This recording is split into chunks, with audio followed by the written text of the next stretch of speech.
going to prepare some vegetables to put in with my chicken.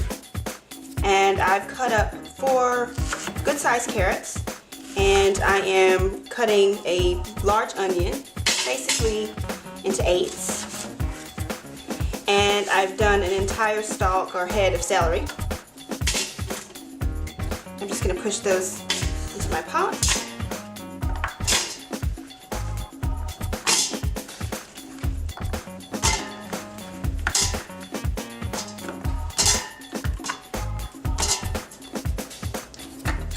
Sprinkle in a little pepper and a little salt, and I'll add 2 quarts of water and my chicken breast. So I've added my water, and now I'm going to cut my chicken breasts into 4 slices each one, so that they cook much faster. I'm just going to add those chunks to my vegetables. I'm going to put them on to boil.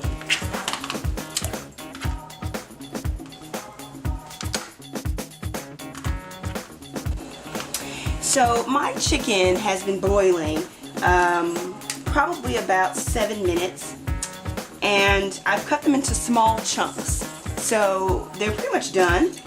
And the next thing I'm going to do is go ahead and drain my vegetables and remove my chicken, so that I can finish my pot pie.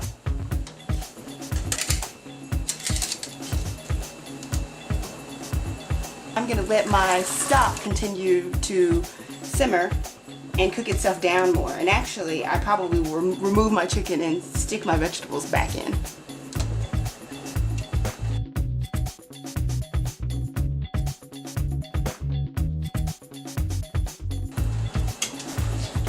So I'm going to start my chicken pot pie filling. I'm going to turn on my heat. I'm going to add about 1/3 cup of butter or margarine to my pan, and I'm going to let that melt. Okay, so I just want to let you know that I am giving instructions for how to make a single chicken pot pie. Although I am making chicken pot pie for a crowd, so I am actually going to triple my recipe as I make it. So for the 1 chicken pot pie, you use 1/3 cup of butter, and then we're going to add in 1/3 cup of chopped onion. And we're going to let that simmer for about 2 minutes. So to my onions, which are, turning golden, I'm going to add 1/3 cup of flour. Just going to whisk that in. And I'm going to start adding my seasonings, which are 1/2 teaspoon of salt, 1/4 teaspoon of black pepper,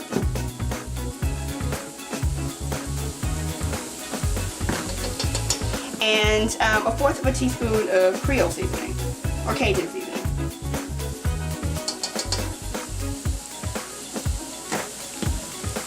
I'm going to stir that in. After I've added my seasonings, I'm going to carefully stir in 1/3 cup of milk.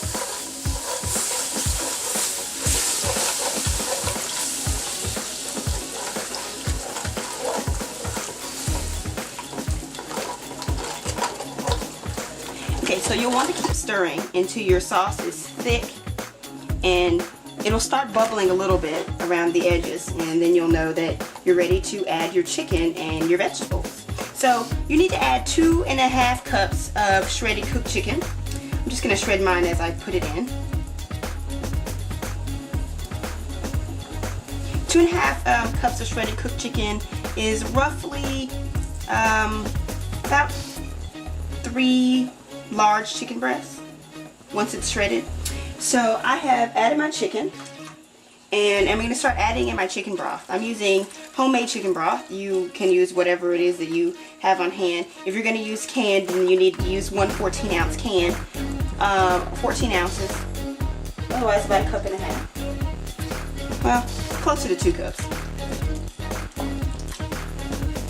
So you need to add in 1½ cups of those thawed frozen mixed vegetables.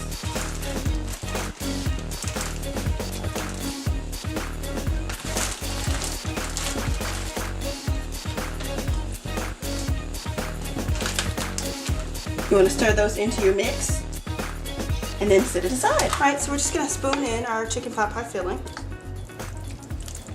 Okay, so we've got our filling in, and now we're going to add our top crust. And we're going to do it pretty much the same way.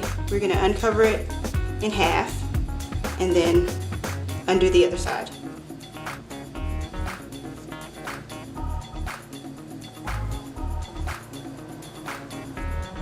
Mine tore a little bit. If yours does, well, actually it didn't tear in the center, so if yours tears in the center, go ahead and just push it together with your fingers.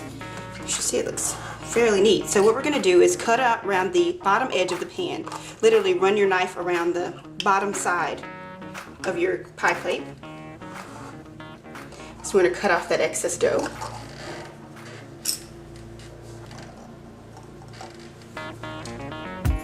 Now I like to turn my dough under.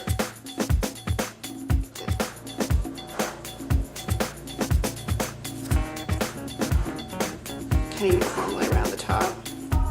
And if you want, you can do kind of a pinch. Put your first and second finger at the bottom of your pie plate and push in with your thumb. And you can keep doing that around the plate. And that's one of the simplest ways to crimp your pie plate. That works best. Or you can push in together and twist.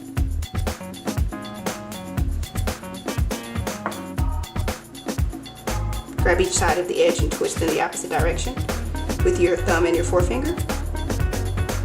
With two different types of crimps, one with just a thumb crimp and one with a pretty standard twist. So here I've got my variously shaped chicken pot pie, a plain one, a little lattice one, and one that I've cut out bits of stars. I'm going to put them all in the oven for at 425 to 450 degrees. In the winter, I'm going to head towards 450 and put them in, and then I'm going to let them cook for about 40 to 50 minutes. Again, I'm going to keep an eye on them.